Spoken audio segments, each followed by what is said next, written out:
Bingo Blitz rules. If your bingo has ads in it, That's not a bingo. if it doesn't have the coolest tournaments, mini games, and the most breathtaking design, Nope, not a bingo. if your bingo moment makes you feel so excited that you just want to burst in joy and scream out loud, bingo! Sorry, so you're playing... Bingo Blitz? Now that's a bingo. Discover a world of excitement with Bingo Blitz, the #1 free bingo game. Download Bingo Blitz and play for free. Now that's a bingo. Hi, this is Rob Benedict. And I am Richard Spate.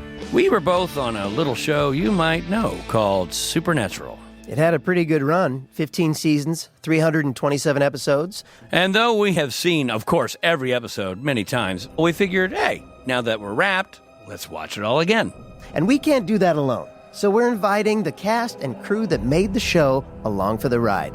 We've got writers, producers, composers, directors, and we'll of course have some actors on as well, including some certain guys that played some certain pretty iconic brothers. It was kind of a little bit of a left field choice in the best way possible. The note from Kripke was, he's great, we love him, but we're looking for like a really intelligent Duchovny type.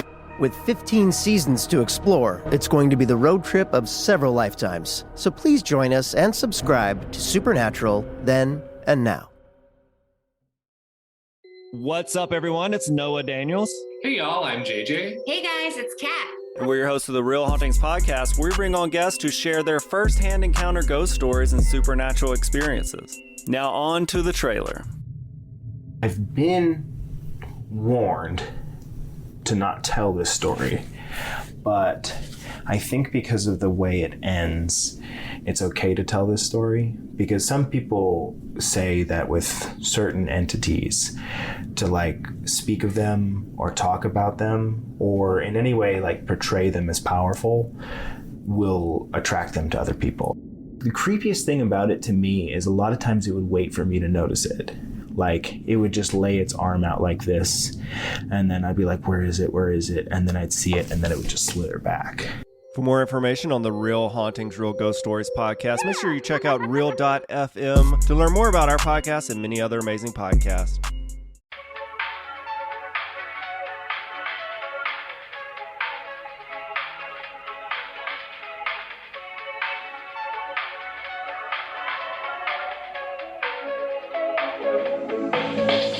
Hello and welcome to another beautiful, fantastic, amazing episode of But Am I Wrong? Starring two people who have never once, not ever, been wrong.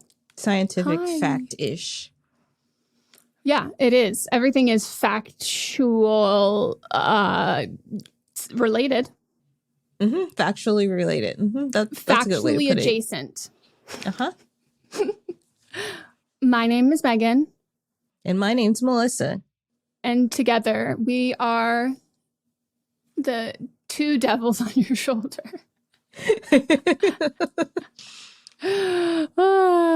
We are doing this episode virtual. We know we said that we would be in person. Neither of us have COVID. Yeah, I had a friend in town this weekend, so we're just being precautious. We are. Or taking precautions, I should say. I do think, though, that everybody should watch the video because we both look so cute today. We do. Look at us. Our hair is done. We've got necklaces. Like, we've turned it out. We both got shimmery eyeshadow on. Like, it's a sight to see. So head on over to the Patreon. Kind of like a beacon. Mm-hmm. Put us on, like, those prayer candles. Are they called prayer candles? I mean, that's like a Catholic thing, but I think that's what they're called. Yeah. Maybe that's what we do for our next merch. Mm-hmm. That would actually be kind of good.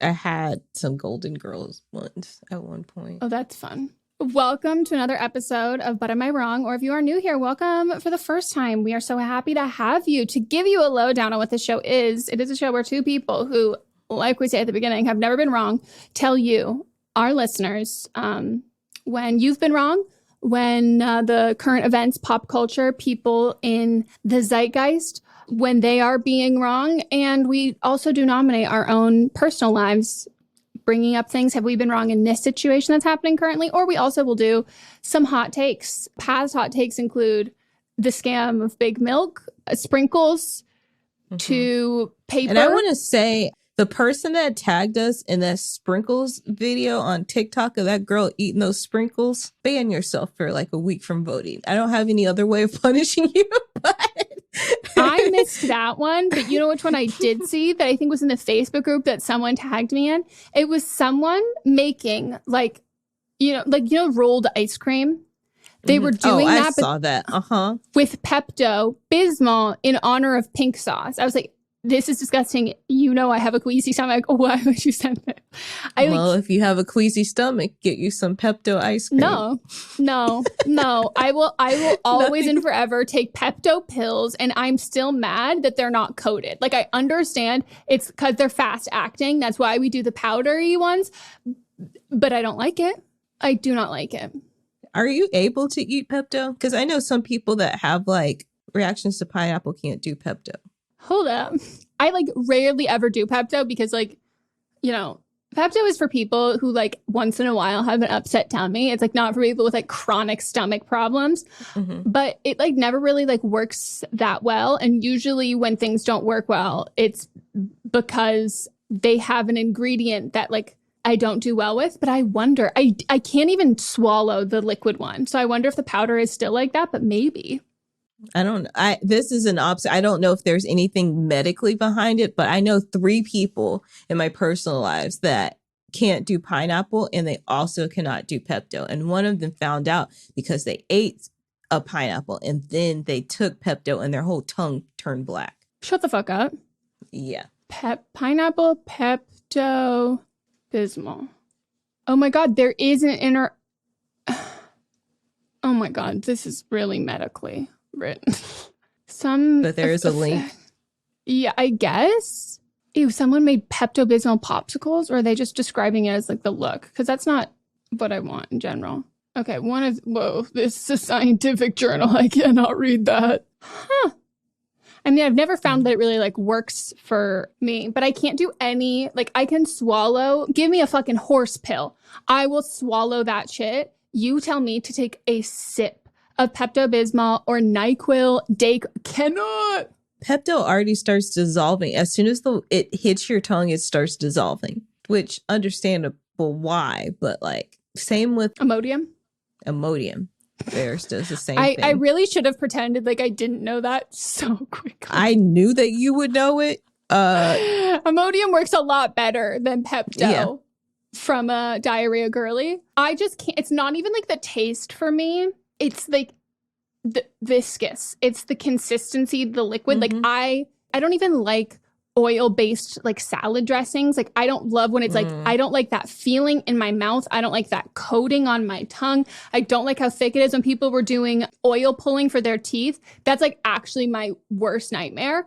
And if it was like water, I could do it. But I think it also has to do with like alcohol is like a thick kind of like coating feeling. But I've always hated it. Also, it doesn't do anything, so. Yeah, but I just like,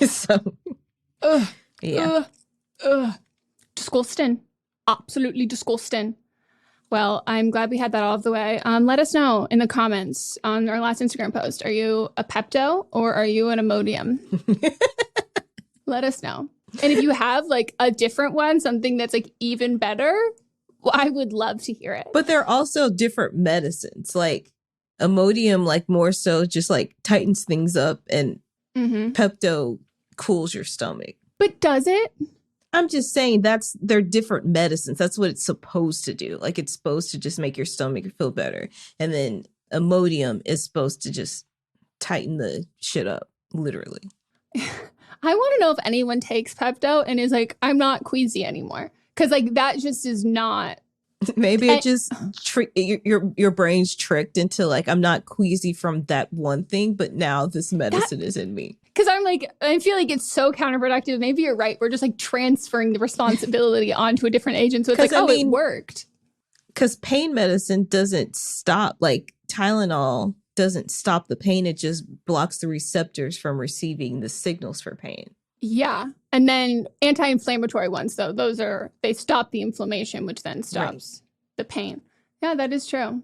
That's why when I was still getting my period, it's recommended that you alternate between like a Tylenol and an ibuprofen each time because it targets both parts. Yeah. And I was like, oh, that's nice. Anyways, one of our personal favorite parts about this podcast is, despite it being Leo season and us both having perfectly compatible birth charts and zodiac signs, it is technically all about... What's that other thing called? Oh, our human design. And Melisa, our human design. You did it on a different podcast, and I just get a text being like, what time were you born and where were you born? And I was like, I already have our birth charts. Like, what are you doing? You're like, just send it to me. And I was like, okay. And I sent it to you, and you're like, just as my suspicions were correct. And you send me the whole breakdown that we have like the same human design. And as I was reading, I was like, what is this bullshit? And I was like, oh wow, this is us. Like, this is us. This makes a lot of sense. That's so funny. So which one are we? I don't know. My generator. I don't remember. Yeah, it was generator was part of it, but it was something else. Another word that was with generator. Yeah. I remember I listened to Cammie Crawford, her podcast. I listened to an episode that they talked like human design on there. And I was just like, I usually do as like big Leo season where I'm like, let me skip ahead where you talk about me. And I was just waiting. And I was like, I want them to say that it's like rare or unique or like these people like are just so amazing. Like people are just drawn to them, wonderful personalities and like so hot. I'm like, wow, that's so crazy that's me. I would have never guessed. Yes, I would have guessed. Yep. And I do want to say I did go look at our shared birth chart thing to see if your birthday and place was already on there, but I couldn't see it. So I did my research first before I reached out. I mean, hey, you go straight to the source. You have the access, and I'm more than willing and able to give my information in order for people to send me things that just talks all about me. Like, that's truly like when people are like, oh, you're really into astrology. I'm like, no, I'm like really into like myself and like things that tell me about myself and like talking about me. So yes, it checks out that I'm a Leo, but like I will take anything that is like, what is your like number? Like, what is your blah, blah, blah? I'm like, okay, good. Who cares if it's real or not? Like, it's just fun, Yep.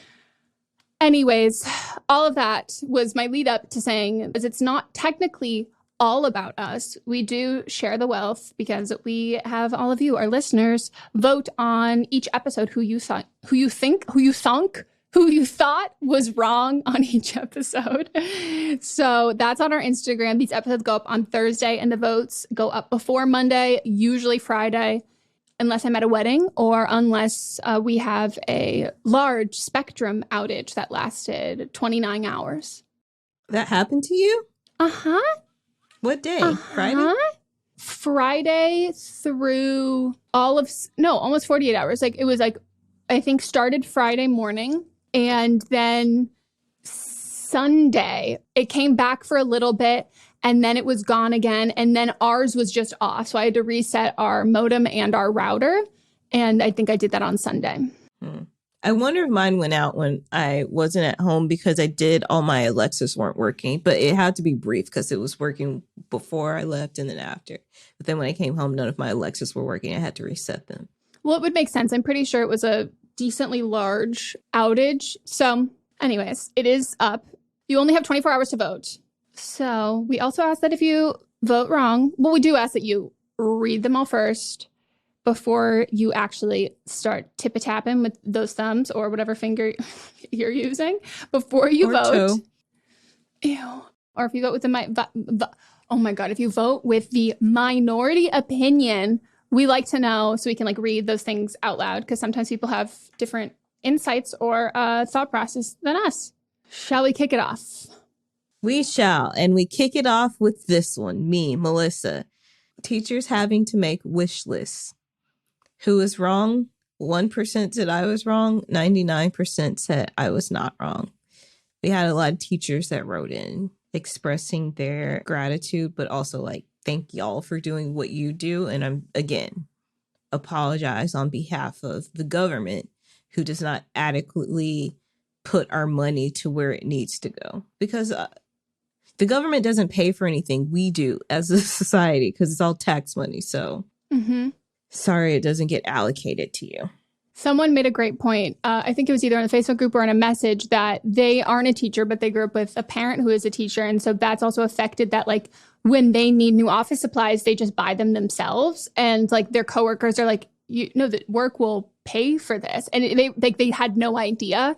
And like their whole thing is like, oh, well, I'll do this myself. Like, this is what I need to like do my job. And it like has very much skewed their perspective on that. And then realizing that what you need in your job to operate your job, there's some like bonus things and things that would be nice and helpful. And then recognizing that these large corporations can provide that for their employees, but schools can't because they don't have the funding.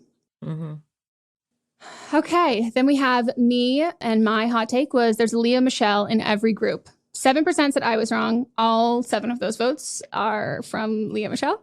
And 93% said I was not wrong. This, I have the official, here, I'm going to have to turn my phone off of airplane mode for a second, but someone commented on a video of someone else talking about the video that I talked about, and they were like, oh my God, look, you've made an impact. And I was like, no, it's that other person. So I did find their username, Lena Potts, LenaPotts, and it's Lena.from.tart, T-A-R-T. They did the original video, and I'm really happy to see this becoming like a trend on TikTok where people are talking about their own. And it's so funny. Yeah. I really loved it. Somebody wrote in and said the people that are saying Meghan are wrong are the Leah Michelles of their group. They're the Leah Michelles of our audience. That's like not what you want to be. And then we have writer number 1 versus her boyfriend who apologizes too soon.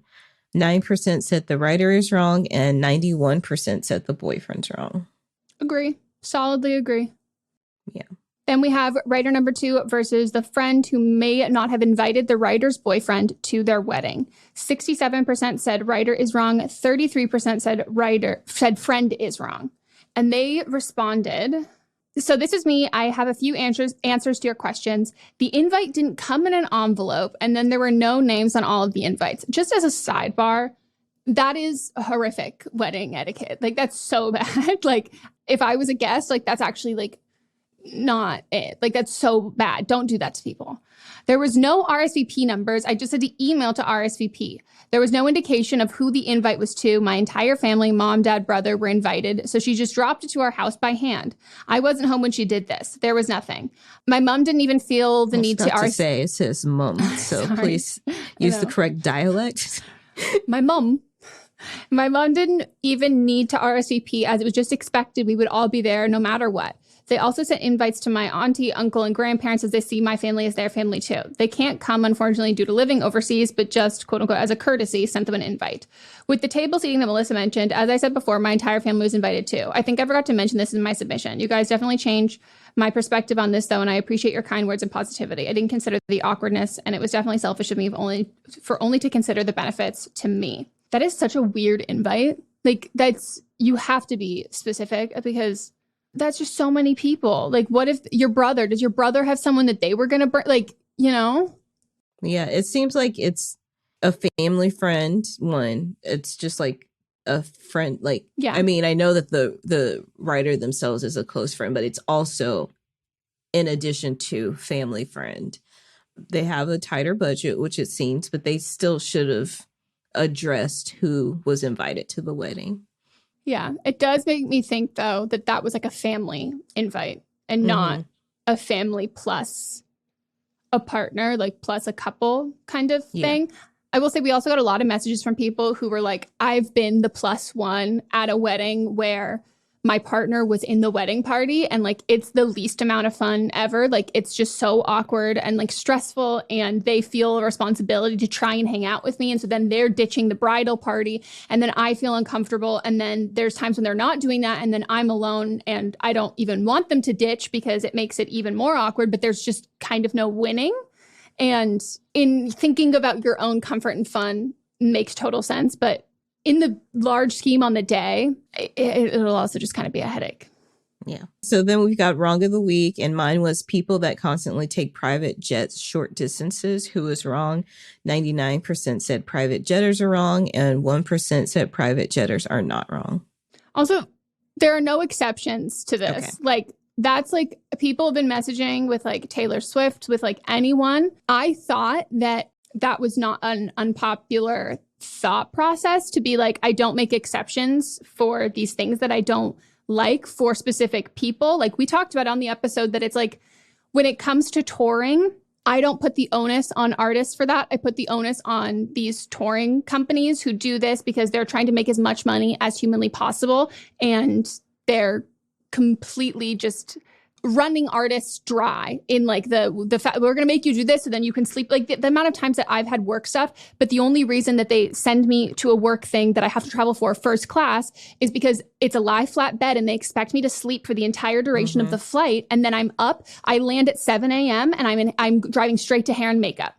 And like, that's what they expect. And you know, it is what it is. That's not my choice. And so I feel the same about, you know, when it's touring companies and things like that. But I don't have exceptions for certain people doing it than others. Like, yeah, you know, Jeffrey Epstein. I'm like, depends on what you're flying to. Sure. I think there's a hierarchy of crimes. Maybe if you're flying to commit a crime, but like, you know, climate crimes are still a massive issue. Like that doesn't change depending on who's doing it.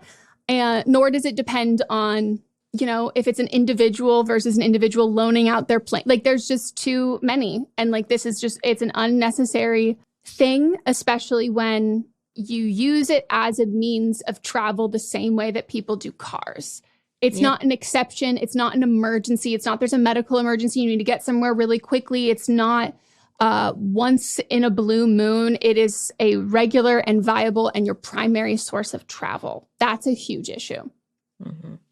It just is, you know, and I have an issue with Leonardo DiCaprio doing it too. But like he also does a lot of wonderful stuff for climate change. And I think that like you can offset your carbon footprint. And I think that, to be fair, since he's gotten publicly shamed for using private jets, he's used them a hell of a lot less. And so I hope what comes from this is people are embarrassed and now know that people are paying attention and they do it less, because I don't think that it's realistic to assume everybody's going to completely stop.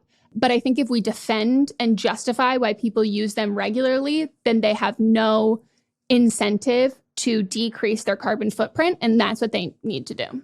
Yeah. Oh, and someone did bring up that lives in the area that Kylie Jenner is. And they did bring up that her plant or something for her makeup is over where whatever it is, but they weren't excusing it. They were just saying that's why she's going in that direction. It still doesn't make sense, but no, I guess also there's another rumor that they think that it's just that's where they park that because the daily fee of parking and storing private jets is cheaper there than any LA airport. Okay. It's like parking in the Whole Foods parking lot instead of the Grove. Like, oh, okay. So you're just going to make it worse for everyone. To save a couple dollars. Okay. When you have endless money. Cool. Okay. All right. Your turn. My wrong of the week makes me nauseous just looking at the fucking picture. I know. I had to like turn it off. I know. I'm covering it with my fingers. It's the pink sauce lady. 98% said pink sauce lady is wrong. 2% said pink sauce lady is not wrong. And I would like to issue a little bit of an update. She went on live. She's gotten worse. she has gotten so much worse. You know, when people are just like so loud and so wrong, pair that with like in the context of food safety, like it's just like really like alarming. She got on live and was addressing people's questions about FDA involvement. And she said, it's not a drug. The FDA has nothing to do with this. Why would I have the FDA involvement at all? And you literally see her like reading the comments of everyone going, what do you think the F in FDA stands for? And her just looking at it and just scrolling right past it. So it's so bad that even UberFacts, the Twitter account, was like trolling her saying the F. It was like fact. The F in FDA stands for food. It's so bad. And a lot of people were like, I think that she's wrong, but I also think that like both parties are wrong. Like people who are buying it are wrong because like, how are they being so dumb? I just want to reiterate that nobody is buying. I mean, there's a very small percentage of people who are maybe buying this lady's bullshit. And I mean, like buying what she's saying. But the people who are buying it right now are trying to get in early in an early class action lawsuit. Like that's literally why people have said that they're buying it. But also she like doesn't have you're not going to get any money because she's not making any money off of this, one. And then two, that wasn't what was being voted upon. Wasn't the thing that was printed. And then also three, $20 for a bottle of any sauce is ridiculous unless it is a super sized bottle that you're having a big event or you work in a restaurant and you're using a lot of. There's no reason to be spending $20 on a regular salad dressing bottle of anything.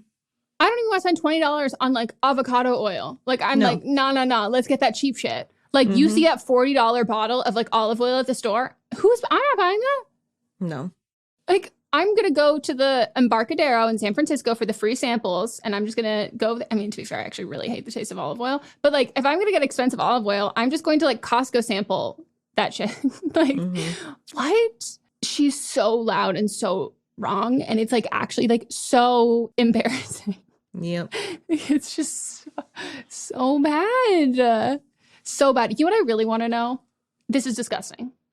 And I don't want photos. I just want like a description with like a lot of trigger warnings ahead of it. I want to know what the poops are like afterwards. They gotta be pink. They gotta be. Like streaky pink. Mm-hmm. But also because like it's bad. It's gotta be diarrhea too. Well, like if it's rancid. I'm pretty sure it's like relatively fatty and like what fat does to your it's just poop. Yeah. There are certain things that pass through your body that kind of maintain their original integrity. And some of those things are like the corn. It's things that aren't necessarily being digested all the way. So like the corn, not the kernels, but like whatever the outside shell of the kernel is. And then also fat things, like fatty things, like they hold together and bind together. So like I would not be surprised if we're seeing some pink. And I think dragon fruit, even like beets turn your like poop red. Like so I just am sure it's so bad. I feel like it's gonna look the same going out. I think about how and this may be TMI, but when I was in like 4th grade, my mom made some carrot cake and it was so good. And I ate so much of it. And carrot cake is so oily. And when it came out, I said, I will never again gorge myself on a food because it was just orange and greasy. It's greasy. It's like alarming. You're like, whoa, oh my gosh. This is like, it's like you've sprinkled. It's bad. It's bad. It's like an oil drizzling on burrata, like oil drizzle. Like you're just like, I don't like to see this like that. Yeah. Gross. Well, I mean, to be fair, if there is a class action lawsuit, there's definitely going to be some evidence of this is what it does to your bowels. There's a ton of evidence. Like she should just be quiet. Yeah. I was going to say this also means that Heinz is never going to bring back their green ketchup. Like it's just like green and just purple. They sold so much of it that the reason why they stopped selling it is because they sold so much and they couldn't keep up with demand. It wasn't because people weren't buying it. Well, I wasn't allowed to buy it, and I so badly wanted. There's like a list of things. Looked absolutely disgusting. Yeah, same. But like on my deathbed, I'm just going to be like, before I go out, I'm going to eat like everything I've ever wanted to. And if I die while vomiting and shitting, then I die doing what I spent a lot of my life doing. Mm-hmm. And you get to go out enjoying things too. Yeah, I want to go out with a splash. Mm-hmm. Literal. Yeah, there was just a lot of weird things at that time. Do you remember how when they were putting, I don't know if they still do it, but it was like a big thing where they're putting like peanut butter and jelly in the same jar. Do you remember that? Vaguely? I think so. Was it kind of like swirled? It wasn't Or is it swirled. half It and was half? striped. It was striped. Like it was like a stripe of peanut butter and a stripe of jelly. A stripe of peanut butter, a stripe of jelly. Yeah, I think I do remember that. But it's like when you make a peanut butter and jelly sandwich, you usually put more peanut butter than jelly. So the ratios were off. And then 2, it just ended up getting mushed together anyway. So nobody wants, when you have a peanut butter and jelly, you want to taste the separate layers, but if it's mixed together, it's different flavor. Also, peanuts are such a strong flavor that I'm sure the jelly would then be peanut flavored jelly, and like you don't have enough of the distinction. I remember the frozen meals with the little penguin. Oh yeah, do you remember that? That I always wanted so badly. I always wanted it, and my parents were like, no. And then like I begged so much and I got it, and it was absolutely disgusting. And they were like, that's what we were trying to tell you. Oh, Chef Boyardee. Those I was like, I want great commercials, terrible food. Oh, I bet. What else did I want? I wanted, Twinkies, Ho-Hos. Oh, I still love a Ho-Ho. I mean, they seem great. I don't like Twinkies, but a Ho-Ho oatmeal cream pie. Those look way better. All right, let's take a break. Love you back.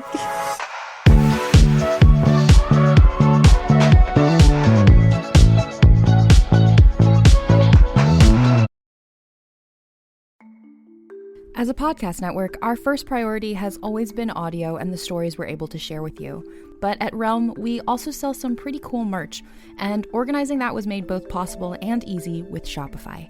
When you think about successful businesses like Aloe or Allbirds or Skims, an often overlooked secret is the business behind the business that makes selling and, for shoppers, buying simple. For millions of businesses, that business is Shopify. That's because nobody does selling better than Shopify. It's the home of the #1 checkout on the planet. And the not-so-secret secret that's definitely worth talking about is that Shop Pay boosts conversions up to 50%. That's more happy customers and way more sales going.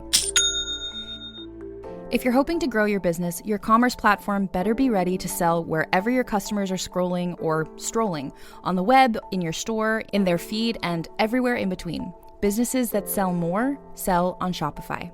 Upgrade your business and get the same checkout we use with Shopify.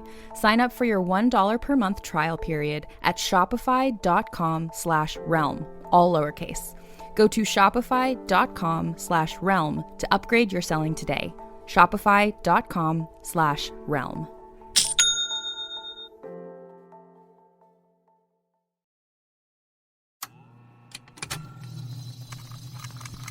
Contained herein are the heresies of Radolf Buntwine, erstwhile monk turned traveling medical investigator. Join me as I study the secrets of the divine plagues and uncover the blasphemous truth that ours is not a loving God, and we are not its favored children. The heresies of Radolf Buntwine, wherever podcasts are available.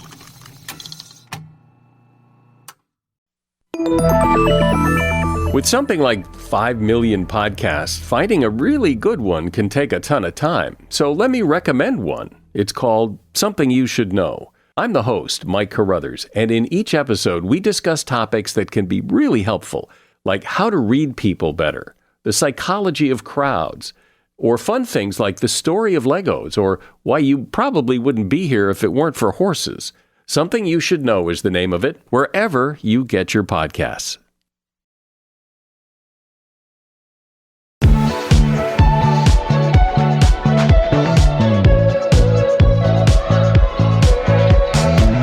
And we're back. We're back. So our first segment is But Am I Wrong? Where we each pitch to each other current things that we are dealing with in our lives, situations, or hot takes. And we decide if we are wrong or not.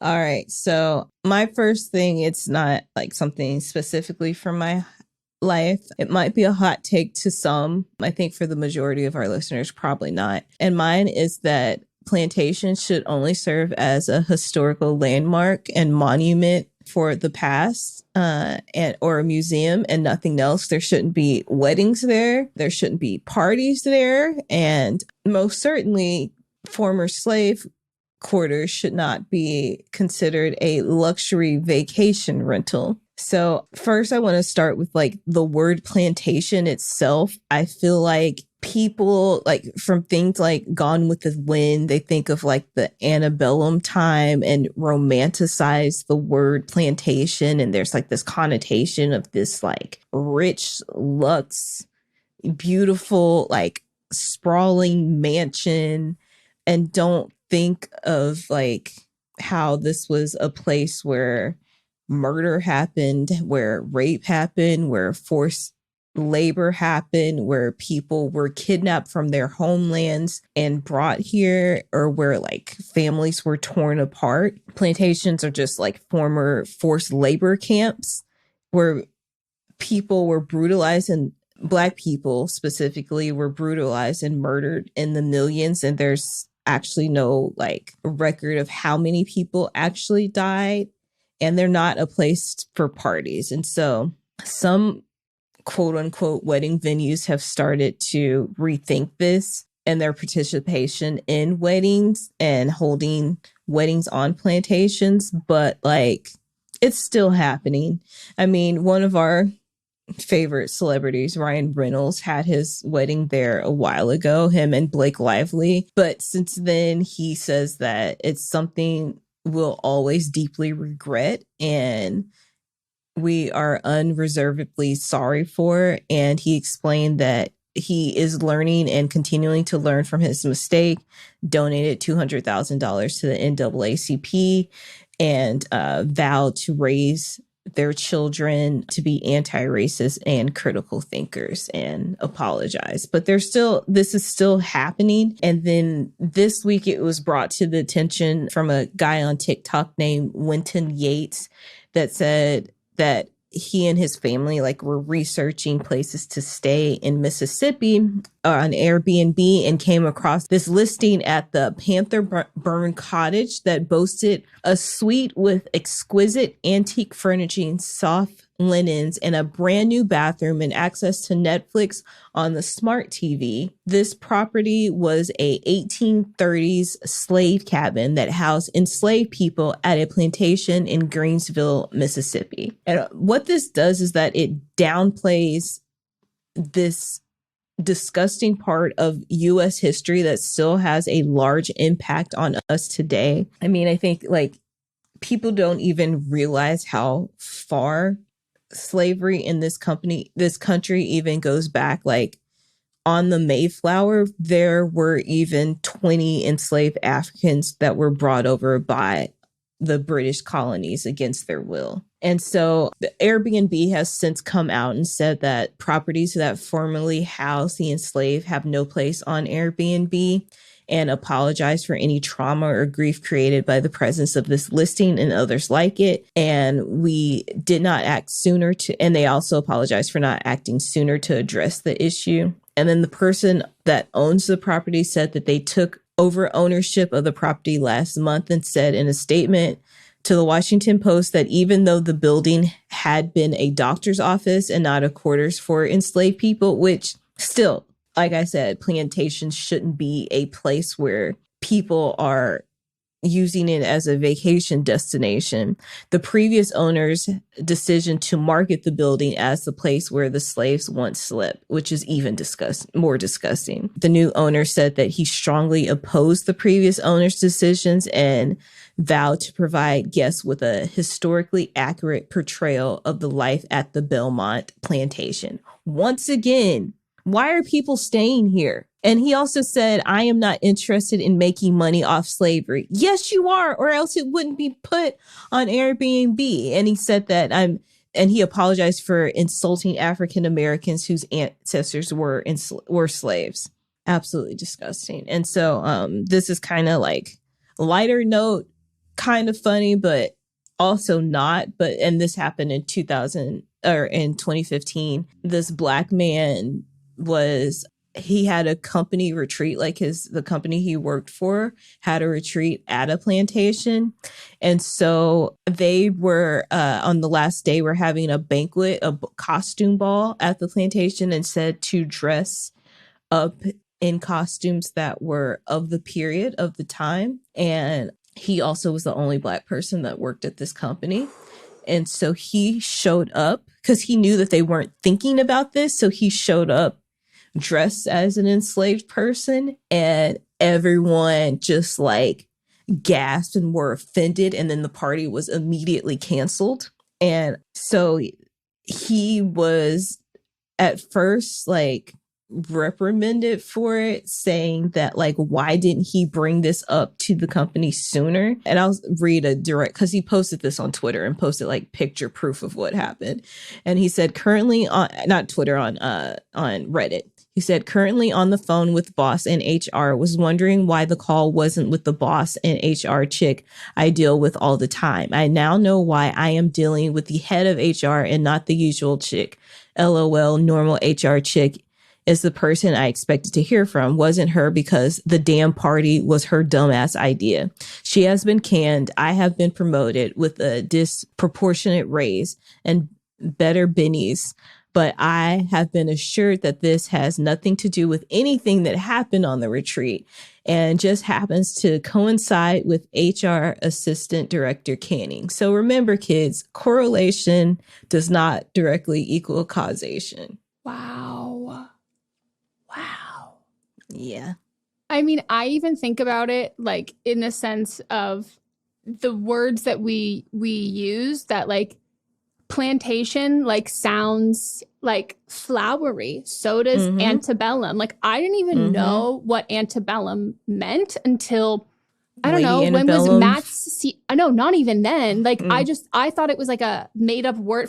I assumed her last name was Annabelle. Like I'd never even heard of the word until Matt's season of The Bachelor, when that girl Rachel, Rachel, it came out that she went to like an antebellum themed party, and I had no idea what that even meant, because like I assumed it was a last name. It sounds kind of like a flowery word, and that's like the whitewashing of like how we speak about history and that stuff, that it's like, oh, we don't have like the actual serious terminology like along with it in those conversations, because like, you know, the anti-critical race theory and everything, and that just leads to bad history, American history for people. And like when it comes to weddings and stuff, a lot of places have vowed to no longer have plantations, but so they just list them as private estates.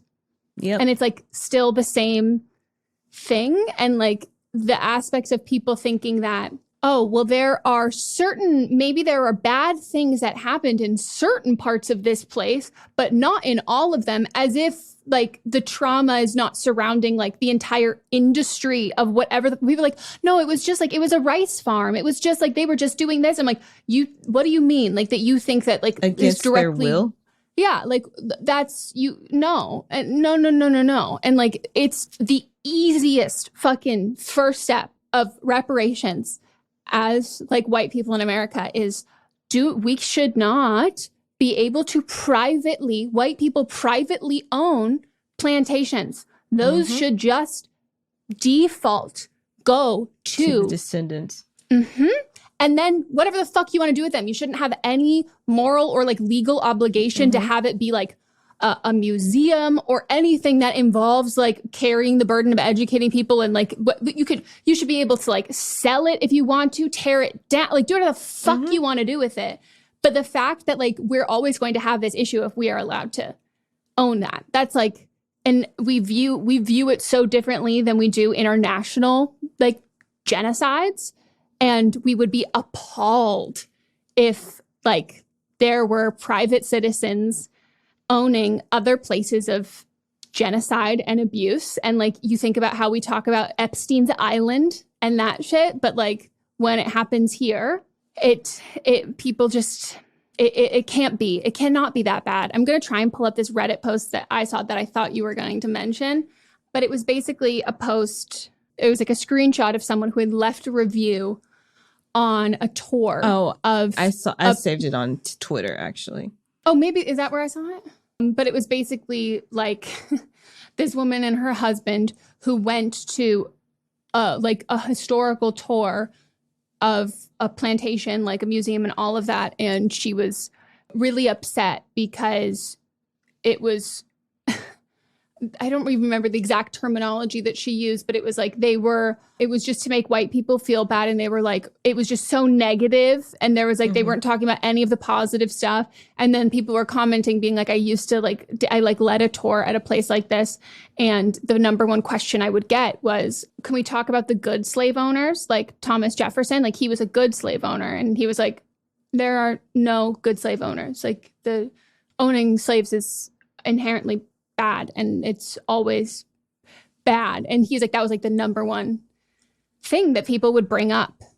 And yeah, I remember, and this was in English. It was actually an English class. And I don't even know how we got on this subject, but this white woman said that the foods that the enslaved people had were like the leftovers, but they were actually like the healthier leftovers that were good, and like they were actually more nourished. And like she got up and said this with her whole chest, which tells me someone taught this to her as something as fact, and it was just a lie. And then there was actually a Black woman in the class that was actually got into nutrition for the specific reason of how Black diets from enslavement times were like the leftover scraps that had been, and then how that kind of has trickled down to the health problems that Black people face now. And she just like the way she got up, and I didn't have the facts to say something, but this woman did have the facts to say something and just like shut the room down, and it was beautiful.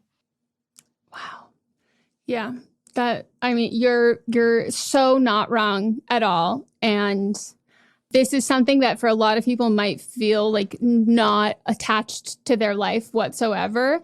But it does, like if you get an invite to a wedding and if you're in an area, like to be fair, like mass amount, there's parts all over the country, but specifically if you're getting a wedding invite in the South, look up where that is, because a lot of these places are rebranding as being private estates. And if you are a guest of a wedding, don't attend. Like there are like things that you can come across and it can happen. And when you're planning weddings, there is a huge difference between ignoring our history and then trying to rewrite it and celebrate something that has never been appropriately or justly addressed at all. And like, it is not white people saying to move past it and deciding like, well, no, now like, we should make this a celebrate. Like, let's turn this to something positive. Like when there hasn't been any justice for the atrocities that we as white people and our ancestors committed for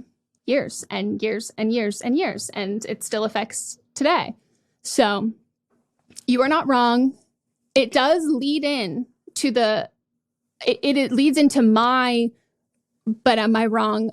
But mine is very superficial. The only tie-in is weddings. And I have been debating making this but am I wrong for a long time. I think that weddings are kind of like a drug that people get addicted to and love and are so obsessed with. But mine is that weddings are stupid and a complete ripoff and a scam. And not just the wedding industry, but the fact that, I don't mean like not just the wedding industry, but like what the wedding industry has done to our psyche. If anybody is like frequent on Reddit or even like, hell, like listening to our podcast and hearing all of the crazy stuff that becoming a bride or a groom or a part of a wedding does to your brain. Like I would love, like I know we study athletes' brains after they die for like, I would like to study people who are obsessed with their own, like spending millions of dollars for their wedding, doing X, Y, and Z for their wedding. I would like to study their brain and the effects. Like we're studying the effects of video games on brains. I would like to study the effects of Pinterest weddings and wedding culture on people's brains. I have stumbled upon a TikTok account where this person reviews weddings that are like on Vogue and reviews like wedding stuff in general, which has led me to be on wedding TikTok. And I've also joined a bunch of like subreddits because like Mats and I had like, are we going to do like a smaller kind of cheaper wedding? Planning a wedding that's under $5,000 is a full-time job is absolutely wild to me, that you have to take on this much brain power and like bartering with people and like sacrificing all of this stuff. And then if you talk to anybody who's planned a wedding, they say, oh, it was like the worst experience of my life, like planning a wedding. Like I'm so stressed. The amount of people who like have to go on anti-anxiety medication exclusively because they're wedding planning. People who I learned about wedding loans, where if they can't afford something, then their wedding planner will suggest to take out a wedding loan, which is an it's like a student loan, incredibly high interest predatory loan. And in general, anyone who's telling you to put a massive purchase on a credit without like having the actual funds, it is so sketchy. And then people talk about how they fight constantly with their partner the entire time they're getting married. Like it's so stressful. And I watched this video of this girl who was talking about everything that went wrong at her wedding. And she was like, it's been like a couple months I've processed it and I can like discuss it now and like I'm okay with it. And like a lot of the stuff was like major. Like they played the wrong first dance song. Like they like didn't do a bunch of stuff that they were supposed to do. And she still spent like probably $250,000 on this thing that she like had to process for months afterwards because so like these things didn't go right. And people in the comments were like, oh my gosh, like mine was like the same way. Like this thing went wrong. That was like so much worse. And then people have just had to be conditioned that it's like, you know, there's always something that's going to go really, really wrong on your wedding day. Like it just is what it is. And I'm like, you spent 2 years planning this thing. Like this is essentially your full-time job. All you do is do this. You've been fighting with your partner constantly. Like it's just so unhappy. Like it is just the most stressful time ever. And then you tell people to manage their expectations because it's not going to go how you want. After you've put all this money and all of this like mental stuff that it's like, why are we doing this? Like, why? Why are we doing this knowing that it's going to be so horrific and brutal? And then people talk about the very real thing, which I'm pretty sure has been studied, is the like when people recommend going on immediately your honeymoon afterwards or a mini moon or something because people go into depression after their wedding is over because it's been building up to this thing and building up to this thing that it's all riding on this one day. And then you essentially have like a post-ecstasy crash that then affects your mental health.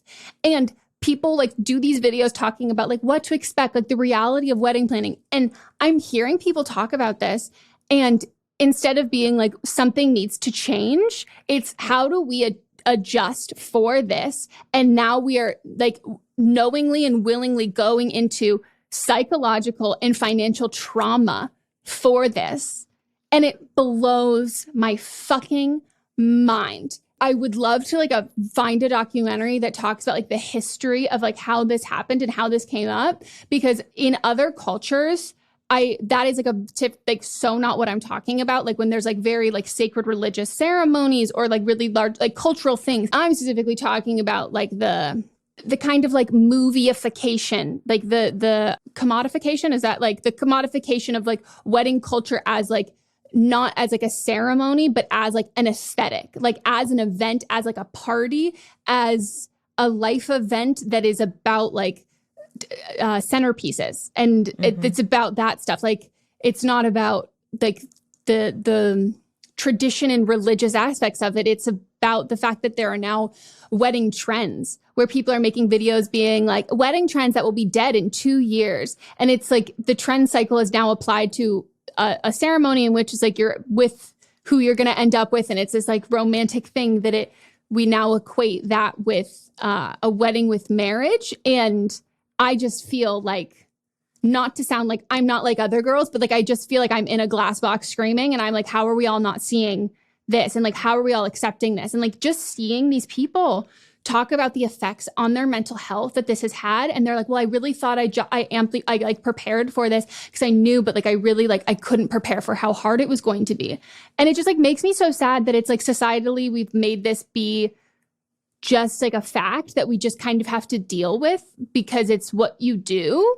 And it doesn't have to be at all. And it just like, it blows my mind. And I really hope that there are things that like really change with it. My theory, if anybody cares, is as house prices have increased, I think that the pressure we put on weddings is also increased because home ownership has gotten more and more far off for a lot of people. And the next thing that is can be as expensive or almost as expensive as a home is a wedding. And so it feels like a lot of people are being like, well, I'm not going to be able to buy a home, so we might as well put that money into a wedding. And I've heard people who have said that, like, oh, like, are you opting for, like, when Mats and I, we literally had a conversation of like, we're going to do a house. We were like, oh yeah, we chose a wedding. And like, it just feels like that has been our response to like the late stage capitalism of being like, oh, everything is so expensive. So now we're romanticizing, like, corporations and these companies and the wedding industry, we're romanticizing how important a wedding is because home ownership is unattainable, even though a wedding financially should also be considered unattainable. Like, if you can't afford it, that so sucks. But like, why is there all this pressure that you have to do this, and this is like a tradition that like is like, I thought that too, that was something that I would have to do. And I thought that's what it meant. But like, now that we've been engaged for a while and I like look at the prices of things, that makes me sad. Like, that makes me like, I would be sad spending that money. And I don't want to be sad about getting married. Do you know what I mean? Like, even by proxy. Yeah. My theory is that part of it starts when we're also like little girls and people say, what have you always fantasized that your wedding would look like? And no one talks about like, what is an ideal partner for you? It's always like the fantasy that surrounds it and not the actual importance of what the day should be about. And then we have shows like Bridezilla that emphasizes that, or even that newer show that was on Netflix where I forgot, it was Mortgage or Marriage. I think that was the name, where people would, did you not hear about this show? No. Yeah. So people would go on and it would be like the wedding planner would propose like, this is how much it would cost for you to get your dream wedding. And then this is how much it would cost for you to, you know, get your dream house or their house that you can afford to buy right now. And most people chose the wedding instead of the mortgage. And that's a new show. Like, I think it came out last year. Mods knows someone who was offered a $3 million house or a $3 million wedding, and they picked the wedding. Ridiculous. And that wasn't even now. That was like years ago. So $3 million house years ago, you would have had a house you could sold for like 10 now. Yeah. I know someone also, there's 2 daughters, and one of them opted for the wedding and one of them opted for the house. And I'll just say their lives that they live right now are very different. I also think that like there is like without a doubt a part of me that like still has, like you said, that like that, oh, what's your dream wedding going to be like? There is this thing that we're like brought up like as little girls to like talk and think about that stuff. But weddings also, it's just wealth and money and just scams and capitalism. And then the parts that they justify it with is a really dated version of a traditional and nuclear family. And so there is no, like, when you look at like so many wedding venues where people, I'm on, again, like I said, a bunch of like Reddit wedding threads of people who are asking for help on how to reach out to a venue that doesn't list that they do LGBTQIA weddings. And it's like, oh, so this is only a magical princess experience for a select group of people. And the same thing with like people who are not white in predominantly white areas asking for people, do you have any recommendations of wedding planners? Like our last wedding planner was like incredibly racist and like all of this, like it is not magical, but it's also not even intended to be magical except for like a certain subset of people. And as somebody who doesn't have like a traditional like family kind of thing, like when you think about I wish like when we saw weddings and like TV and stuff, it was more about the marriage, but then also like all of these weddings look the same. All these weddings have 2 parents and they have like this cookie cutter kind of Hallmark-esque thing to them. And that's not a lot of people's reality. And so it is just this like the biggest othering thing in the world besides the price amount of it. It's just, why would anybody knowingly why are we justifying putting yourself in a horrific mental state for something that is supposed to symbolize your like the starting of a marriage? Like you're starting this in debt and hating each other and then having like a literal come down from the serotonin and dopamine that you had during this one day. And it's just like, I think we've normalized that. And I don't know, it's like so horrific to hear people talk about as if this is something that we should be just like accepting. I hate it. It's like really sad. Like you hear it like talk about like, I didn't get out of bed for 2 weeks after my wedding because I was so depressed. And I'm like, oh my God, what? Yeah. Like there's ways to have small, intimate, or even weddings that, could have a lot of people, but they cost less money. But like, there's ways of doing it, but I think it's become the show of it all. The Instagrammable, it all like builds upon just like it's here for show. It's not for the love or whatever. Your marriage could not also be based on love, but whatever you base your marriage on, instead just like a show for other people. Yeah, it's like for other people's consumption. And it's like really backwards that we've normalized it so much. And I think a lot of people are ending up starting marriages like really unhappy and like not in a good financial place. And it's, I don't know, it's sad. Like people like have talk about like having people bring like potluck stuff and everyone's like, oh my God, you can't do that. That's so tacky. And it's just, it's so elitist. And it's like we want people to suffer for the profit of other people, even though like a lot of wedding vendors and like the people, like the florists and all of that stuff, they're not necessarily rolling in dough, but like it's like everybody's getting scammed and like who's actually winning in this situation. Right. So I don't hate anyone or like look down upon anyone who had a wedding.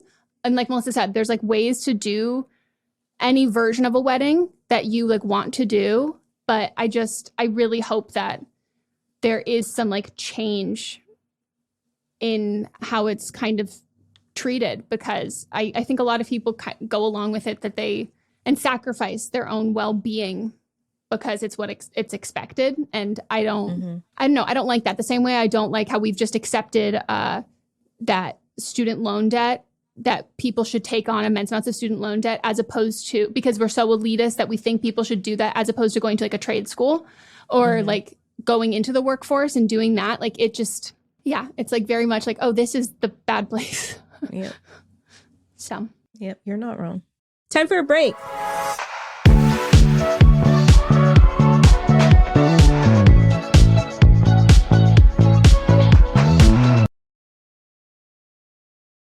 Merry Christmas, everybody! My name is Eric Peterson. I'm here with my good buddy Danny Jordan, and we are the hosts of Christmas Countdown Show. We're so thrilled to be bringing the merriment to you all this holiday season. On Christmas Countdown, we love to count down our top 10 favorite things related to the holiday season. That could be food, movies, music, everything that we all love about this massively merry good time. So wherever you get your podcasts, make sure you click that subscribe button. Eric, are you ready? I am ready, and we hope that you are too. Merry Christmas, everybody! Let's go! Do you love Disney? Then you are going to love our hit podcast, Disney Countdown. I'm Megan, the magical millennial. And I'm the dapper Danielle. On every episode of our fun and family-friendly show, we count down our top 10 lists of all things Disney. There is nothing we don't cover. We are famous for rabbit holes, Disney-themed games, and fun facts you didn't know you needed, but you definitely need in your life. So if you're looking for a healthy dose of Disney magic, check out Disney Countdown wherever you get your podcasts. Hey everyone, join me, Megan Rinks. And me, Melissa DeMonts, for Don't Blame Me, But Am I Wrong? Each week, we deliver 4 fun-filled shows. In Don't Blame Me, we tackle our listeners' dilemmas with hilariously honest advice. Then we have But Am I Wrong, which is for the listeners that didn't take our advice. Plus, we share our hot takes on current events. Then tune in to see you next Tuesday for our listener poll results from But Am I Wrong? And finally, wrap up your week with Fisting Friday, where we catch up and talk all things pop culture. Listen to Don't Blame Me, But Am I Wrong on Apple Podcasts, Spotify, or wherever you get your podcasts. New episodes every Monday, Tuesday, Thursday, and Friday.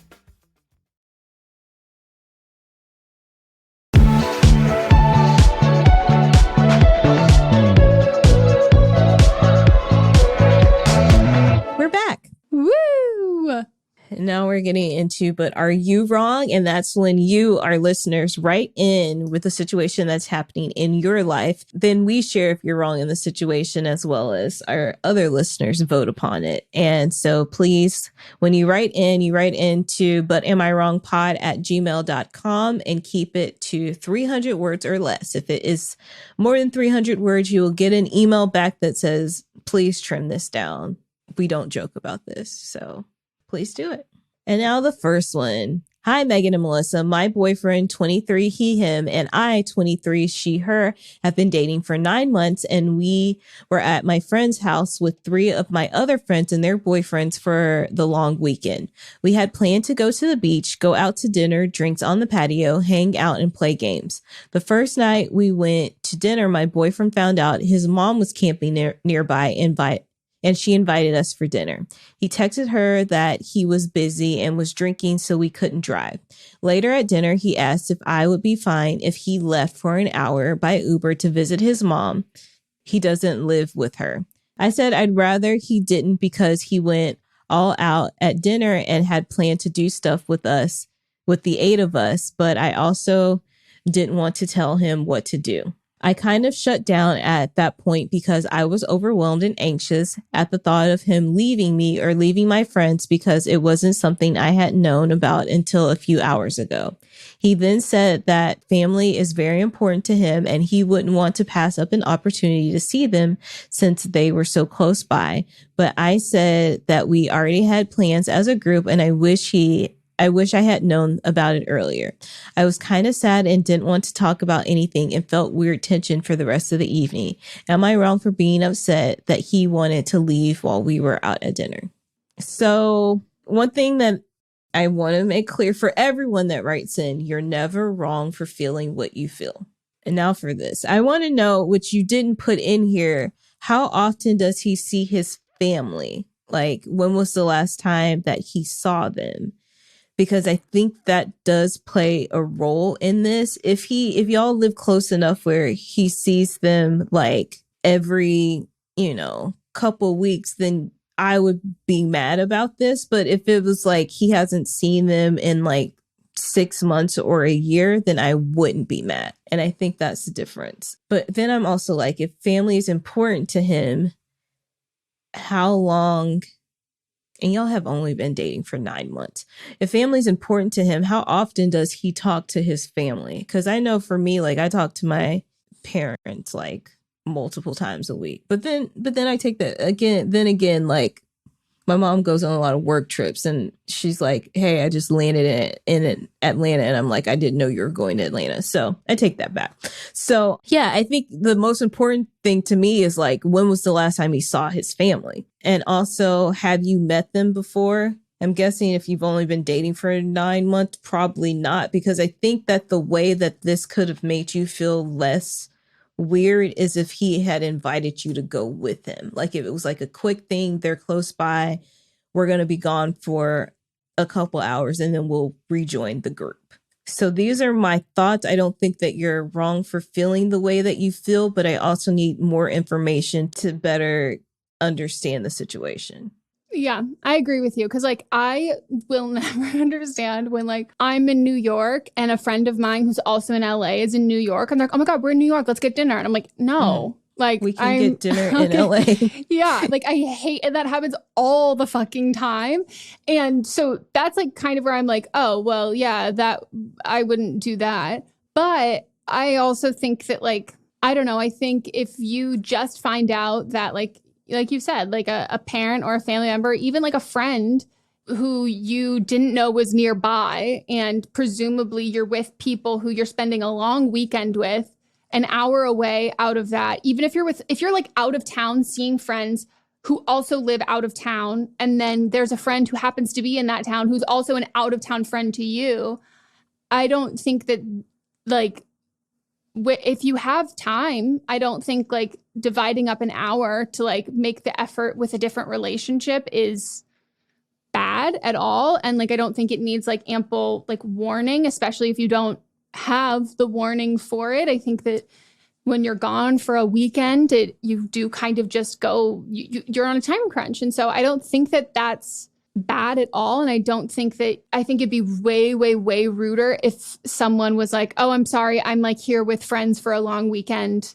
I can't. And it's like, you can't come drive like 10 minutes to see me when I like haven't seen you in all like so long. And no offense to like your group trips or whatever, but like, unless you're backpacking with minimal service and like you're having to like divert your route and it's going to add on like 5 extra hours, you know what I mean? Like, unless it's like hard to continue doing what you're doing, then I think that like dipping from dinner a little bit early after you've paid, or like opting out of like a round of Twister or something, or like a game, I don't think that is bad at all.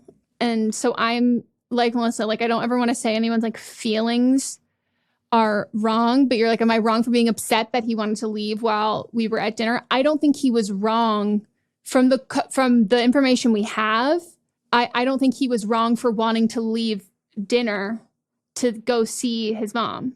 Also, he asked you. Yeah. I don't understand this one part where you said he texted her that we were busy and was drinking, so we couldn't drive, but then he was taking an Uber anyway. Oh, I guess she invited them for dinner and they already had dinner plans. Got it.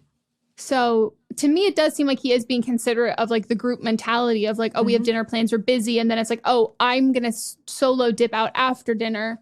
That doesn't seem like for an hour too. Like it's just, yeah, I don't know. I understand the, like when you have to mentally prepare for things and you're like not spontaneous, like, hi, that is literally me. But I do have to, psychologically, I do change my mindset when I travel or I'm doing things with groups of people, because I will be, I'll have to decompress after the trip. But like, I know I have to mentally prepare for the trip because I know the trip is not going to be the same routine that I have at home. Like it's going to take a bit for me to get used to. And I'm also going to have to deal with like more spontaneous stuff. I feel like you're right, though. I do kind of get the sense that like maybe the real catalyst of the feelings is that you weren't invited. But it seems like that the writer, she was invited for dinner the first time. Maybe he was just trying to be like, hey, since we're here, since they're there, I'm just going to go. Yeah. It seems like he was trying to do it quickly. Yeah. But who knows? Maybe they live 5 minutes away and they see each other multiple times a day and he can like never say no to her. And then in that case, it's different, but we don't have that info. So I guess our final verdict is a gentle, I don't think he was wrong in this situation, but I don't think that you're wrong for feeling things. But I think in this instance, I don't think that he's at fault. Yeah. Okay. Hi, Meghan and Melissa. My friend Sophia is a 38-year-old female, she, her, that has had a very successful career in data and analytics. I'm a 40-year-old female, she, her, that works in marketing and communications.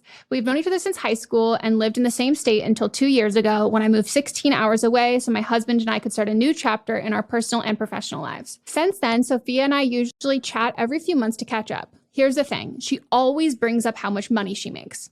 We just spoke a few days ago and she mentioned she got a $15,000 raise and now makes a quote unquote decent amount of $150,000 a year. I think it's great she's doing well financially, especially since she's been through a lot in the past several years, but I get really annoyed when she brings up her money.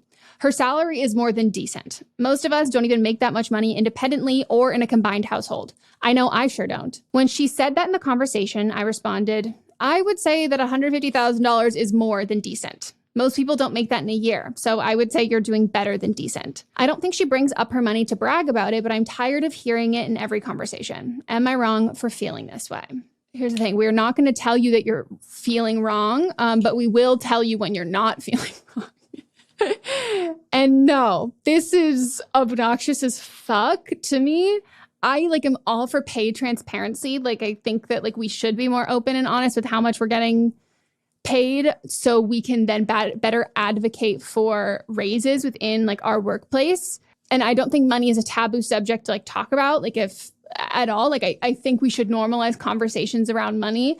But this isn't a conversation.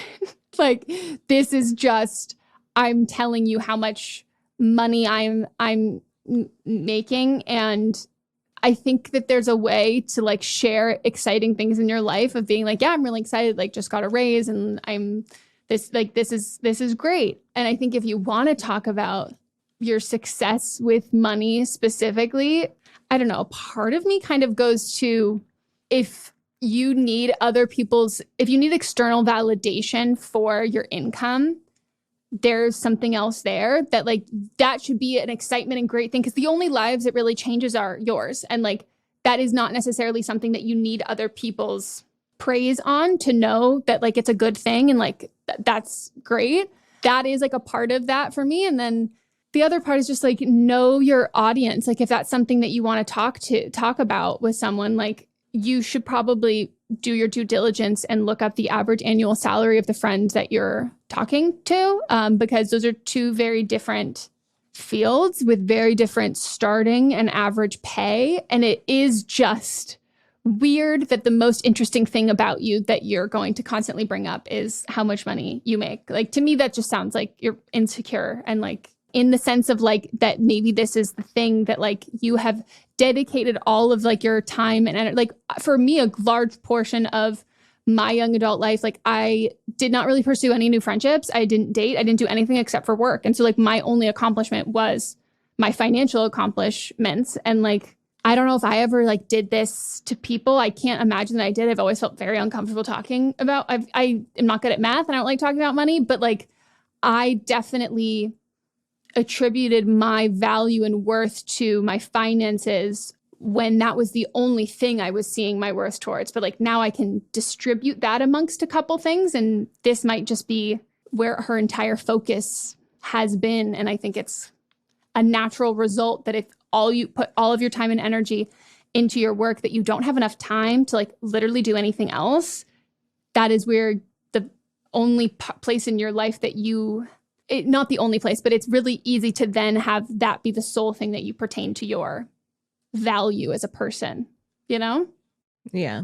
I think for me, my thought process is I'm trying to just get to the root of why they talk about it. So I'm wondering, either did they grow up with money or didn't they grow up with money? And I think either way, this is a way for them to boast or find value in themselves. Like even like if they didn't grow up with money, it's like now I've achieved something that a lot of people haven't achieved, and now I'm very proud of myself for doing this. Or they grew up with money and they might see it as like they've seen other people's riches and now they've achieved something. And I'm thinking about a friend of mine that I have who they did not grow up with money and do not like to talk about money, but they do make a lot of money. But their parent is always talking about money because now they're proud of their child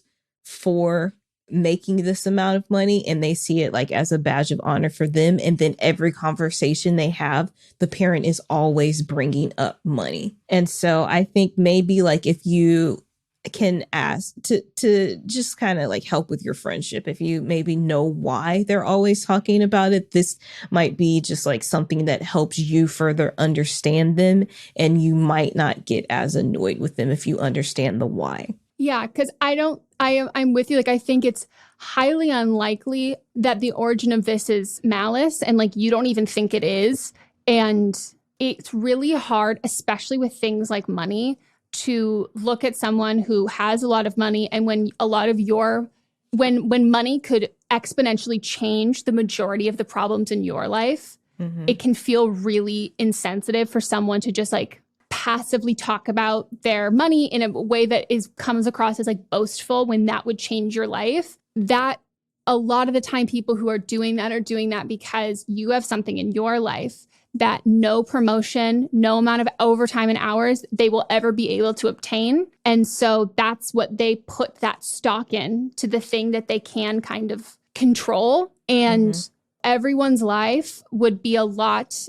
Financial problems are like some of like the largest problems like our country and our world faces. And so having money changes a lot of that stuff, but it doesn't get rid of like the other parts. And it does feel like she's overcompensating like Melissa said, for like you mentioned that she has had some like rough times. Mm-hmm. And I would assume it's directly related to that. But just know that like if you love this person and this person's like a good friend and like a, good person, I think I don't think there's anything harm of being like, that's really great. Like I will say, like, I love to hear that you're like doing really well. But the numbers have felt kind of like off-putting to me. Like, I'm so happy you're so successful, but that's like the kind of money that would like change my life. And when it's talked about in a way that is, you're kind of downplaying it. I don't know. I know it's not your intention, but it does make me feel bad. And I want to hear when you get a promotion. I want to hear when work is good and good. But like, if we could not talk about like specific numbers, that would be great, because I shouldn't compare my position and my salary to your job and your salary because they're so different, but it's really hard not to. And I don't think that you want me to feel like that. Mm-hmm. And I think that hopefully should change it, but also just knowing that, I don't know, like sometimes like people talk about their kids and stuff and like how great all of that's going. And like, you don't know that someone might be dealing with like fertility issues. Or you talk about like a great relationship. You don't know that they're dealing with like a lot of relationship like issues and that like stuff that usually in any area where someone's coming across as boastful, it's usually trying to overcompensate for an area that they feel like you are succeeding in and they're lacking in. Mm-hmm. So I think you're right. If you can change your mindset to it, it'll probably annoy you less. And if you can vocalize it and it does change from there, you might have like a very insightful conversation about like both of you comparing yourselves to like each other and, Mm-hmm. But you're definitely not wrong for feeling that way. Now it is time for But Are They Wrong, aka Rachel of the Week, aka the Wote of the Week, where we nominate current event, pop culture, celebrity, something that is currently happening that deserves a tomato. Who would you like to nominate? All right. So last week or a couple weeks ago, the House voted on a bill called the Respect Marriage Act bill, and 157 Republicans opposed it, but 47 Republicans joined in with the House Democrats to support it. And one of the people that opposed it was House Republican Glen Thompson. And then 3 days after the vote, he went to a wedding for his gay son. And after the wedding, his press secretary came out and said Congressman and Mrs. Thompson were thrilled to attend and celebrate their son's marriage on Friday night as he began this new chapter in his life, and added that the congressman was very happy to welcome their new son-in-law into their family. Then after the wedding, Glen Thompson said, "We're just blessed. And we just want to say thanks to everyone here who is part of the celebration. We love it when they find their one true love, especially when they become part of our families. Then that's what we're rooting for." So that was the toast he gave at the wedding. So I'm nominating this hypocrite who wants like we say, a lot of times these representatives will vote in opposition of things to make their party look better, but don't actually stand by it because they're hypocrites, one, but two, because it won't actually affect them. Because when you have the power and the money, these things don't really affect you. So Glen Thompson, Rachel of the Week. Wow. Okay. I wholeheartedly agree. That does make me kind of want to change mine, but it's one that like is so hard to talk about because like there's not really any concrete facts. So I'm going to do like a little quick bonus and then get into mine. But this just reminds me of this TikTok that I saw of this guy that I will link down below. But I saw it originally with a stitch where someone was like, talk about an interesting scar that you have. And he shows that he has a scar from like the top of his forehead all the way to the nape of his neck. And he's like, I've had 2 skull transplants. And he gets into his story and goes, and the weirdest part of this is nobody knows what happened. And it was in 2019. He went skateboarding on his like electronic skateboard. 19 minutes after he left his house, he was dropped off at a hospital as an overdose patient, was not going through overdose. He had been like, something had happened where he cracked his skull open and had a traumatic brain injury. The camera footage, there's none. It's in like New York or DC or something. The security camera footage from the hospital, they can't have it. They just have like a gap in time. every single like large location, like all of these landmarks and stuff. There is no track record. There's no video of anyone dropping him off. It's all miraculously disappeared. And to this day, he has no idea what happened or who did this to him or anything. And the working theory, which is like pretty, like they're only really one option, that it's like a political figure, someone who's like incredibly wealthy, who has scrapped all of the evidence of this, that like he's suffering and he's had to get like 3 transplant, like he's on his 3rd skull now. And just reminds me of like the powerful people can do whatever they want. Isn't that crazy? Yeah. I don't understand though. Why would they want to scrap it? Because it was like essentially like a hit and run kind of thing. Oh. I didn't know that he got hit. I thought you just said he was in a skateboarding accident. You didn't say that he was He hitting. doesn't know. He doesn't have any idea. So like he doesn't have, it's 19 minutes and he has, because it's a really bad brain injury. But the hypothesis is that he got hit by somebody that was wealthy. Got it. And that they paid off every place that has security footage, including the hospital. And like the hospital's not really trying to figure it out either. And like nobody is. Everybody's just trying to glaze on past it. And it's like abundantly clear that someone really rich and powerful is at fault here. And someone like commented on it, which like I really applaud him for like his documenting this whole journey and stuff. But someone commented like, oh my God, you're so positive. I don't know how you do it. He goes, oh, I'm not. Like it keeps me up every night. Like I'm in therapy twice a week. Like it's like you have no idea how hard it is to go through a traumatic brain injury, have like your health like on the line constantly. He fell and got a concussion afterwards. Like it's so bad. And he's like, and to like not know what happened. Like processing like an accident in general is like really fucking hard. And then having no idea what happened and then having everyone around you or having the people who potentially had the information getting paid off so you can't get it is a really like dystopian sort of thing. So that reminds me of that, where like the rules don't apply for the 1%. That was my quick little one, but my real Rachel of the week, because that Rachel of the week is like literally an anonymous like villain in a fucking like CBS show. Like I'm like, this is an episode of The Blacklist. Like who did this? And see, our ethical scam is we would find out who did that. I would like to nominate NP, as in Nurse Practitioner Miranda, on TikTok. And this does kind of apply to this genre of TikToks as a whole, but specifically this woman. This woman made a TikTok of what she would do if she was Natalia Dyer, one of the girls from Stranger Things, what she would do if she was her injector. And she points out all of the places on Natalia's face that she would change, what she would do to change them. Then she edits the photo to what she would look like and does a before and after of how good she would look if she got this work done. And it was like, are you absolutely fucking kidding me? And then her defense of it was, this is my job. This is like what I do. Like we have patients like come in and we tell them like the possibilities you can do with their face. And everybody's like, she's not your patient. She didn't come in and ask you anything. You literally just observed someone living their life and you got on here, monetized to promote your business of what you would do to change her face. And she makes videos of how she changed her own face. And that is the only time, minus your actual clients who like give their consent for it, to show, you should be showing before and afters. But like when you talk about people, like they are Sims and that your face and all of these things can change. And if someone has their own insecurity and they want to address their own insecurity, that's completely fine. But to tell someone what they should be insecure about and how they should change it is fucking baffling.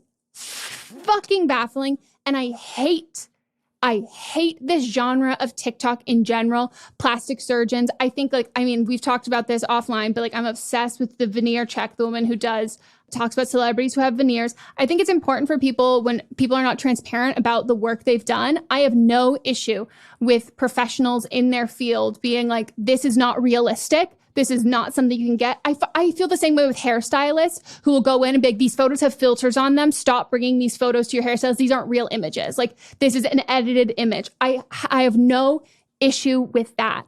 But when someone has not had work done and you're telling them the work they should get done, hiding under the blanket of, oh no, this is my job, is just like, what the fuck are we doing? That we think that we can talk about other people's bodies who have not consented to it. And I think the origin of all of this comes from the early 2000s. And like, I always attribute it all back to like Super Size Me, that movie, where it's like in the news clips and everything, people would just zoom in on fat people and cut their faces off and just show this like obesity epidemic, that it's become like, oh, we can just film people without their consent because we view ourselves as better than them based on these arbitrary aesthetic things that's like incredibly fat phobic or about pretty privilege, all of this bullshit.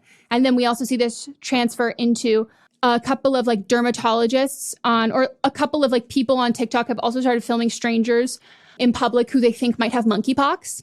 And it's just people with dermatological conditions that they film them. And it's the idea that nobody has autonomy like online of like their own, because these are personal accounts, but like it's just really like sick that people use this for their own gain, like other critiquing and having commentary on other people's bodies who have not consented to it as financial gain and career success or just clout in general and entertainment fodder.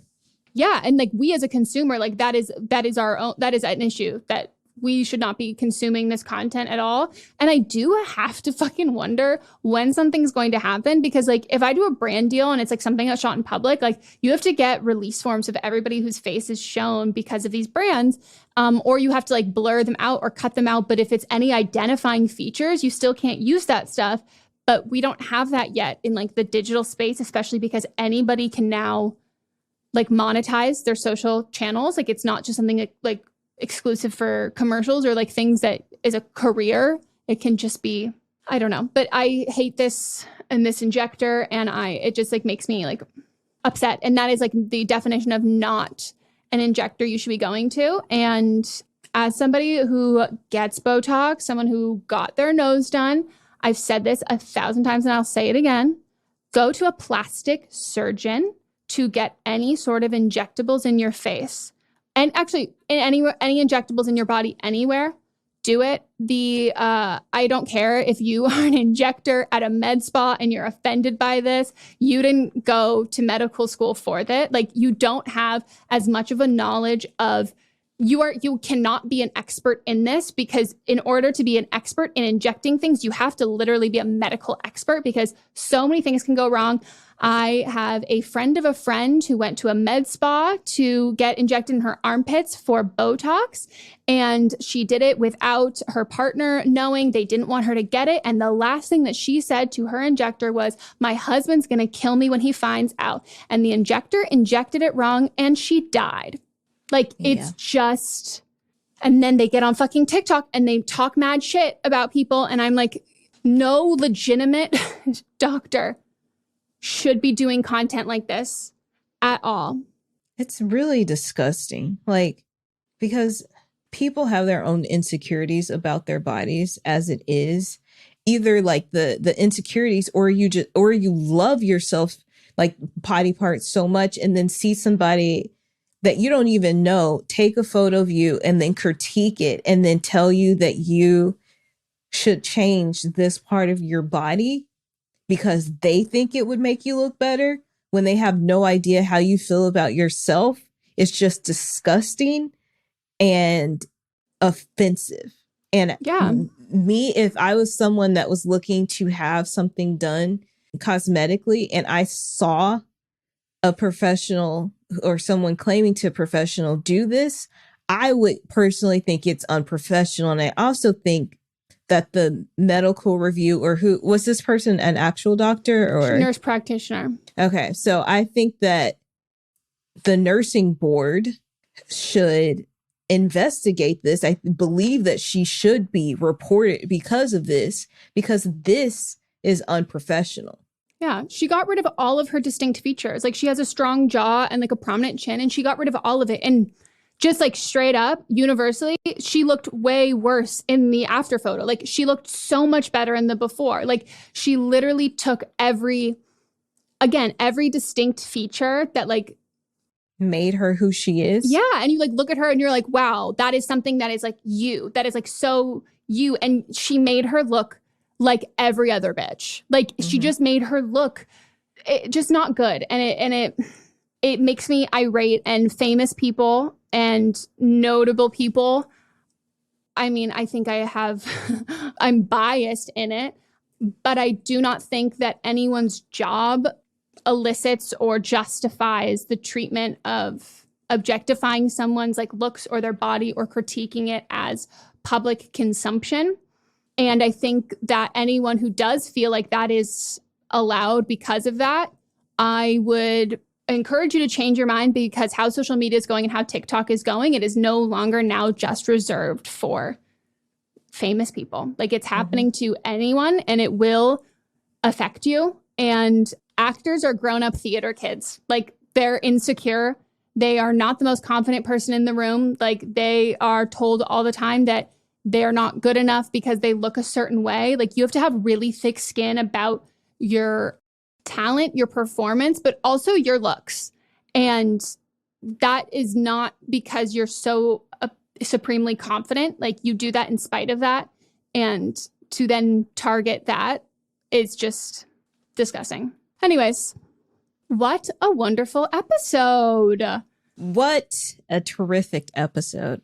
We're just the best. We're the greatest. And if you also think we're the best and the greatest, head on over to the reviews on Apple Podcast. Leave us a review. You can also leave us a review on Spotify. But like we like the ones where you can like say how beautiful and hot we are and how much you're like, damn, my nipples were hard listening to this whole episode, because they're just the best. We do have a good one that I shall read. M&M are the antithesis to men with podcasts. And this is from Zaps233. 5 stars. I've loved this podcast since the beginning and always listen on my commute and during workout, and it gets me through my day. Never would I have predicted I would be listening to someone talk about cum pops while I forgot we did that. My bad. Okay. Cum pops while in a research lab at the FDA. Ooh. But here we are. Please reach out to the pink sauce lady. These women have really changed the way I think about things, have helped me grow up, and have made me laugh whenever I needed it. My Thursdays and Mondays are so much brighter listening to them, and they are truly never wrong. Thank you, Zaps233. You know, in light of recent events of people starting to realize that similarly, there's no ethical consumption under capitalism. Like there are no good men with podcasts. Hey, you maybe you've taken out TMG from your rotation, and we just want to let you know that we're here for you. Thank you for joining us. And not once ever will we ever become two straight white men. So just know that you can count on us to not defend or justify Andrew Tate and those people. So, because I have no clue who that even is. So, yes, we're here for you. Wow. Imagine just the blessing of that. That is. I know. And that's why I will not ask any more questions, because I do not want to know who it is. No, never. Anyways, we hope you all enjoyed this episode, and go follow us on our socials, Instagram, TikTok, our own personal ones, the show, and write in for upcoming But Are You Wrong segments. And as always, you can tag us when you see things that you want us to talk about on the show, or send it to our personal inboxes, or the podcast account. Always happy to do that. But if you are going to be sending anything related to Pepto-Bismol, please give a trigger warning before. Thank you. You can also watch this on Patreon. This is our second episode that's up on Patreon. And then in addition to that, if you would, like to support us and you're like, hey, I don't have the money, or like, I do have the money, but I want an additional way to support you, reshare our Instagram reels. Thank you. That would be wonderful. And if you work at a company that does any sort of advertisements, suggest 2 girls who talked about cum popsicles. Maybe you work for Push Pop. We're here. First of all, if you do work for Push Pop, that's like a great. I loved Push Pops as a kid. Those were the delicious. Flintstones. I don't know. I don't know if they were still when you were a kid, but when I was a kid, like Flintstone was the mascot for Push Pops, and it was a good time. It's a good So time. The tasty. orange ones. Oh, I think I liked the rainbow ones. Was there a multicolored rainbow Push Pop? They were like rainbow sherbet essentially. Yeah. Oh, they look fuck me. That just like really hit right now.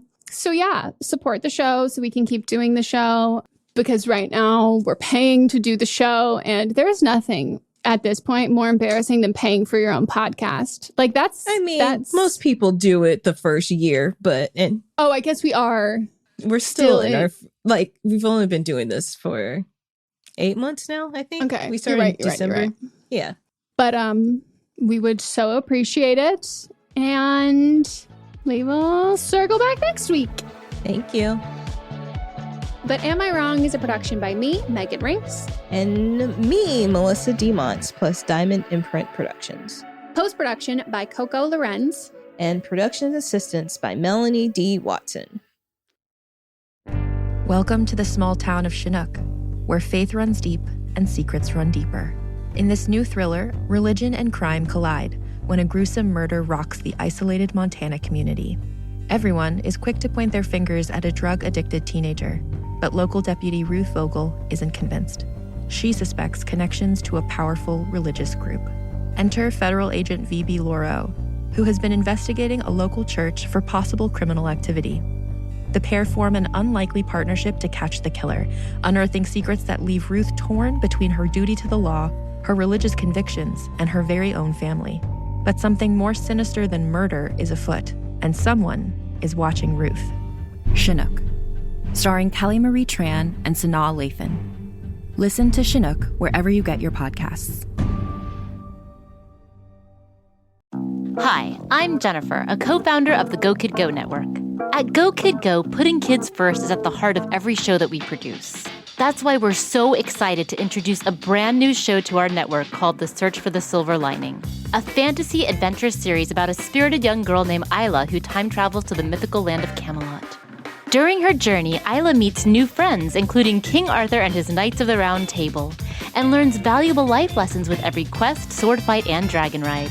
Positive and uplifting stories remind us all about the importance of kindness, friendship, honesty, and positivity.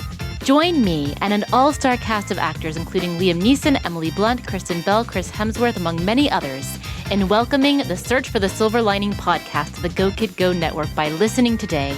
Look for the Search for the Silver Lining on Spotify, Apple, or wherever you get your podcasts.